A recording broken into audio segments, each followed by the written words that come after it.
La Asociación Uruguaya de Agencias de Publicidad presentó el estudio denominado Los Uruguayos y la Publicidad.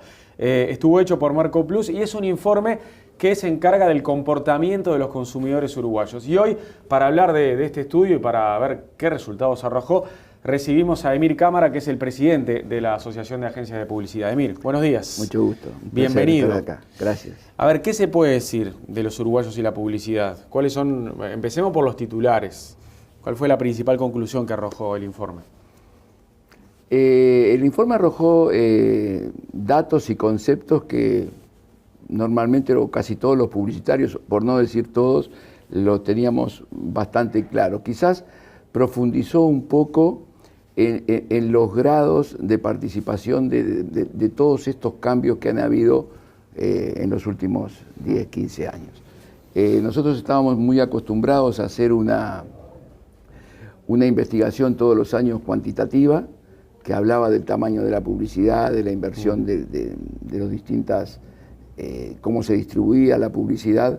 Y este año decidimos pasar de lo cuantitativo a lo cualitativo, y fue ahí que realmente quisimos ir un poco a la esencia de todo, que es cómo ven o cómo se comportan los uruguayos frente a los estímulos que genera la publicidad. En ese sentido quedó bien claro que el uruguayo, así como todo el mundo, nosotros no somos ni más ni mejores ni peores, simplemente el problema nuestro es el tamaño de mercado que podemos tener, hablando siempre de la publicidad. El consumidor es un consumidor que se siente cada día más inteligente, cada día con más poder, cada día más seguro de cuando hace o cuando toma una decisión. O sea, no come de la mano. Yo creo que hace tiempo no que te no compra come cualquier de la mano. cosa. No, señor. Pero ¿cómo lo confirmaron esto? Porque hace tiempo que no somos así. ¿Cuáles son las cosas del informe que te hacen pensar que el uruguayo hoy se siente más seguro, con más poder y que es selectivo, que te elige lo que realmente le convence y no lo que le vendés? Aparte del sentido común de los que estamos en el negocio, entendemos que así es, el estudio lo que hizo fue corroborar y ver hasta qué grado de profundidad tiene ese comportamiento. Para eso se hicieron grupos donde se cubrieron todas las edades, los niveles socioeconómicos. ¿Son tipo que focus group? Focus group, y de esa manera nos dimos cuenta que la única diferencia que había, digamos, era entre los muy jóvenes y todos los demás, pero todos con el mismo comportamiento horizontal. Y la diferencia está entre los que nacieron nativo dependientes digitales o los que aún no nacieron años anteriores. ¿Y cuál es el diferencial de esos, de los de la era digital? Los de la era digital, el diferencial es que la comprobación y la verificación de los estímulos que reciben los hace de una manera natural, porque forma parte de ellos ir a corroborar, ir a verificar, ir a ver cuánto grado de razón tiene lo que la publicidad te quiere vender, que es otra de las cosas que está bien clara. Cuando alguien ve una publicidad, sin importar si es una acción social de bien público, si es un comercial, si es una promoción o si es un institucional, atrás de la publicidad hay un objetivo claro, que es el de vender. Y entonces ese grupo pequeño lo hace como una cosa natural. El comportamiento de los que nacieron un poco antes es más que nada para verificar o para comprobar o para ampliar la información que la publicidad te da. O sea, uno lo hace naturalmente y los otros los hacen por convencimiento que necesitan más información. O sea, que el consumidor recibe y necesita cada vez más información. Y hoy por hoy tiene los medios para hacerlo. El trabajo establece que los consumidores uruguayos no reaccionan ante la publicidad de manera ingenua. Eso está claro. Es clarísimo. Pero también hay un riesgo ahí, porque si se pasa para el otro lado, muchos pueden directamente dejar de creer en las publicidades. Y eso no sería bueno para ustedes, ¿no? No tiene por qué ser así, porque lo que el consumidor hace y cada vez demuestra más es que la publicidad lo que hace te incentiva o te motiva o te da un estímulo. Sí. El consumidor recibe ese estímulo y en función de cómo está el consumidor en ese momento. ¿Pero lo del estímulo lo están logrando? Sin ninguna duda. ¿Se genera el estímulo? Sin ninguna duda. Y lo que se logra de una manera muy clara y muy muy honesta, si se quiere, porque el consumidor o el receptor, que antes era pasivo y ahora pasa a ser activo, recibe el estímulo y en función de su momento sabe que es algo que quiere vender, busca la creatividad, busca el impacto, busca que lo emocione, está esperando eso de la publicidad. O sea, la publicidad tiene, por eso, bueno, hay comerciales que son y comunicaciones que son más memorables que otras. Aquellas comunicaciones que logran ser memorables no quiere decir que no se hayan verificado después de una manera muy natural por otros lados. Pero es lo que perdura y es lo que hace vender, es lo que construye y es lo que diferencia una marca. La comunicación y la publicidad de alguna manera simplifica la búsqueda y hace reconocer al consumidor que hay atrás de esa publicidad una empresa con una estructura, con una seriedad, con una variedad de productos, que tiene la honestidad de mostrarse sabiendo que va a ser chequeado. Entonces, parte de la base de que eso es un buen producto o ese es un producto que está acorde con lo que está diciendo esa publicidad. Y el hecho de que yo como consumidor no reciba a rajatabla esa información parcializada que me llega a un producto, ¿no tiene que preocupar a alguien? Capaz que no a la agencia, pero sí al dueño del producto.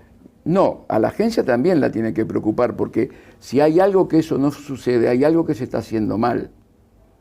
O sea, o el producto no tiene las condiciones que el público está esperando, o la publicidad no tiene el enganche que el público está esperando. Pero es un poco lógico que yo no me crea todo lo que me quieren vender, sí, ni lo que me quieren mostrar. Eso es así, o sea, es lógico y hasta el publicista sabe que la gente no se va a creer todo.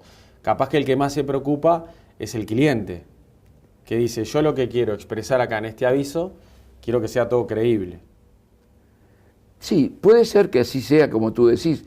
El gran tema me parece que hoy por hoy pasa por ese protagonismo que tomó el consumidor, en el hecho de decir, yo recibo un estímulo, lo compruebo, pero después tengo la posibilidad de reconocer que si el estímulo que tuve fue bueno o malo, si el producto que compré fue bueno o malo, y ahí en ese boca a boca del siglo XXI, que son todos los blogs, uno puede expresar unipersonalmente un comentario y producir una cadena de comentarios que le hagan muy bien o muy mal a un producto. Estuve leyendo, Emir, que la investigación clasifica las fuentes de información en dos categorías. En dos categorías. De corte estimulante o parciales, que más o menos algo hablamos de esto, y también de corte verificante o imparciales, donde podrían ubicarse el boca a boca y los foros en Internet. Así es. Eso lo verificaron. Eso está muy, muy claro, y está claro, como decía al principio, en todo el espectro, no importa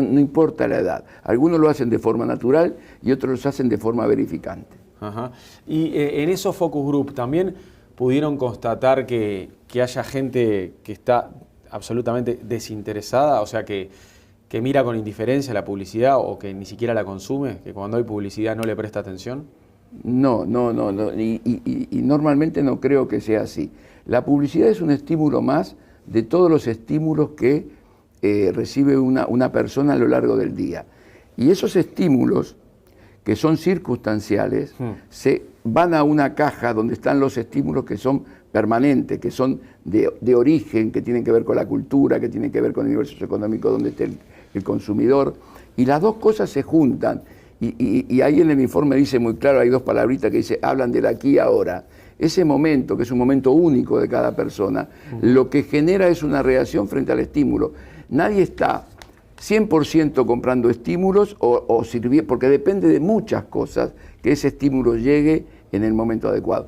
Por eso esa segmentación cada vez más importante que tenemos que hacer los publicistas, porque la misma persona no recibe el mismo estímulo en el mismo momento del día ni con los mismos medios. Una cosa es el estímulo que genera un aviso en Internet, y otra cosa totalmente distinta es lo que es el momento que genera un estímulo en un aviso de revista o en un comercial de televisión o en la vía pública. O sea, no es común entonces que la gente te diga, yo bloqueo. No. Bloqueo y no con nada. Si arranca la tanda en la tele, cambio automáticamente. Yo creo que no, si arranca la tanda en radio, cambio. Si hay un aviso en Internet, ni lo leo. No. Si hay un aviso, o si hay una tanda, o si hay algo, depende del consumidor. Yo creo que nosotros no nos desconectamos ni siquiera cuando dormimos. O sea, nosotros somos personas vivas que sentimos cosas y en ese sentimiento y en esa complejidad de lo que sentimos, la publicidad es un elemento más, que pesa lo que tiene que pesar, no pesa ni más ni menos. Yo creo que la gran diferencia hoy por hoy es que antes la publicidad hablaba, el consumidor escuchaba y actuaba y no hacía más nada. Ahora la publicidad habla, el consumidor escucha, el consumidor verifica, el consumidor actúa y posteriormente, en función de lo que actúe, tiene el poder de contrarrestar lo que escuchó, de potenciar lo que escuchó. ¿Y qué le... O sea, sí, digo, para simplificar, que lo dice muy claro el informe, pasamos de ser comunicación activa, receptor pasivo, a haber una interacción entre el consumidor y el mensaje. ¿Y qué le entra más al consumidor hoy? ¿Le entra más un buen jingle? ¿Le entra más la imagen? ¿Le entra el humor? Todas esas cosas son importantísimas en la comunicación, pero que también tienen que ver con el momento de la persona y con los momentos que estén alrededor de esa persona. ¿Y qué crees que es lo más efectivo en la actualidad? ¿Hay algo que sea más efectivo que otra cosa? Yo creo que tanto el humor como el sentimiento son dos herramientas impresionantes. Cualquiera de las dos. O sea, lo emotivo, decís vos. La emoción y el humor. Cualquiera de esos dos. El humor pega. Cualquiera de esos dos elementos son trascendentes. Y el buen jingle es clave.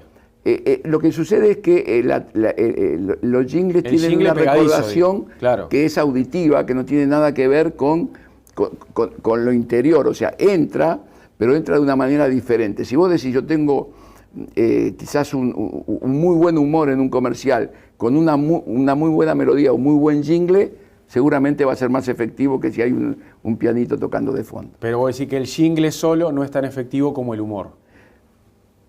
Son dos cosas distintas, porque el humor normalmente, vamos a ver, si vos lo llevas a un mismo medio, o sea, yo te cuento un chiste por radio, lo comparo con un jingle en radio, que lo único que hago es escuchar. Sí. Escucho humor y escucho un jingle. Si yo hablo de un comercial de televisión y veo el humor, hay una serie de cosas que se suman a lo que genera la radio.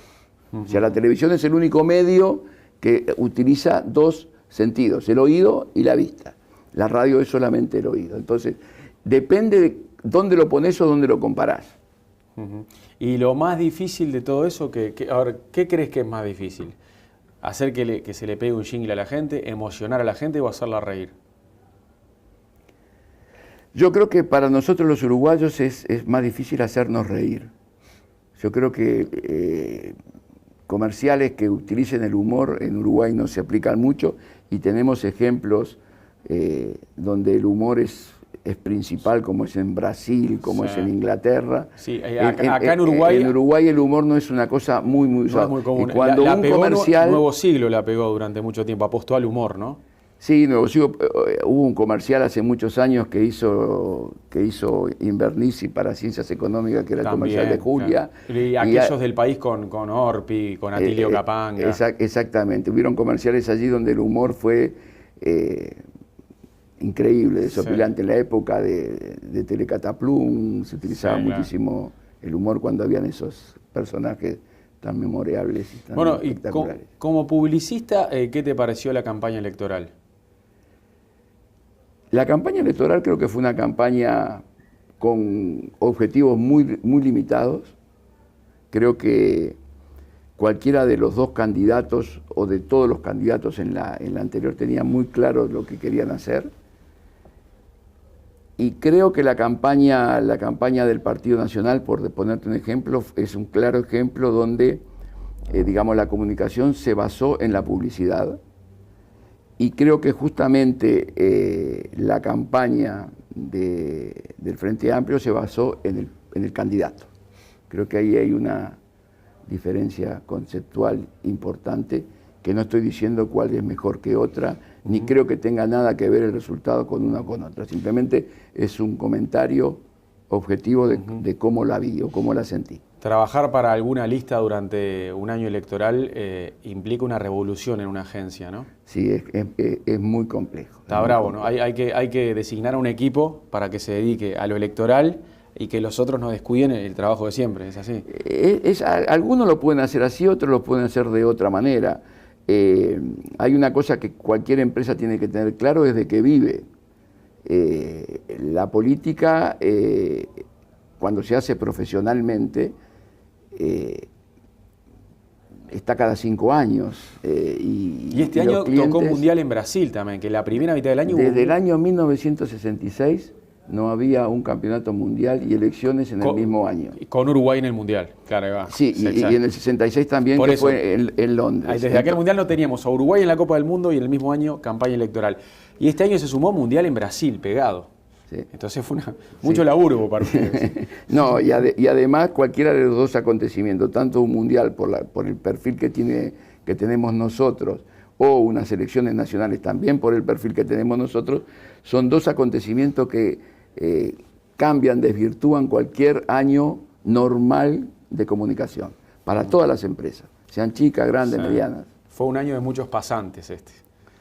Sí, los pasantes, la publicidad, por suerte, las universidades están generando una cantera donde nosotros podemos recurrir y hay un antes y un después desde que las universidades dan clases sobre marketing, sobre publicidad, sobre comunicación. ¿Hoy hace la diferencia el universitario, el que viene de formación terciaria estudiando publicidad? Y yo creo que va a llegar, por ejemplo, en mi empresa la mayoría son egresados de la universidad, pero creo que va a llegar un momento que todos van a ser egresados, no importa si son pública o privada, pero van a ser. Tiene que tener la formación terciaria, es como en el periodismo, ya de determinada edad para abajo, todos tienen que haber estudiado. Sí, la publicidad ha tenido un cambio en los últimos años, que se han como entreverado las cosas. Hace muchos años atrás trabajabas en un medio, trabajabas en una agencia o eras un anunciante.